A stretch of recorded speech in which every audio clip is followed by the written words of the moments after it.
نتصلكم من منظمتكم العريقة الاتحاد العام التونسي للطلبة. تحية إلى جميع الطلبة الذين وثقوا بالاتحاد وفي منظمتهم، وتحية إلى أبناء الاتحاد الذين ناضلوا من أجل حقوق الطلبة ومن أجل الدفاع على مكتسباتهم. انتخابات المجالس العلمية هي ليست سوى محطة بسيطة من محطات نضال داخل الجامعة.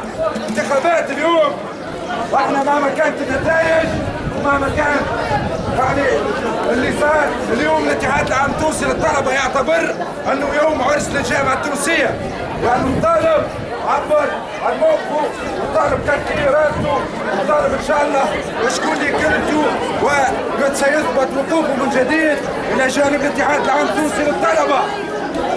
زملاء الطلبة، مشروعنا داخل الجامعة ما زال متواصل بعد انتخابات المجالس العلمية. مشروعنا في الدفاع على حقوق الطلبة، مشروعنا الوطني في إصلاح المنظومة التعليمية، مشروعنا الوطني بالارتقاء بالجامعة والارتقاء بالوعي الطلابي. الاتحاد العام التونسي للطلبة تقدم بعديد من المبادرات من أجل تحسين وضعية الطلبة المادية والمعنوية والبيداغوجية، وما زلنا مواصلين في هذا الإطار. أدعو جميع الطلبة إلى مزيد مساندة منظمتهم العريقة. وعاش الحركة الطلابية، وعاش الاتحاد العام التونسي للطلبة، والسلام عليكم.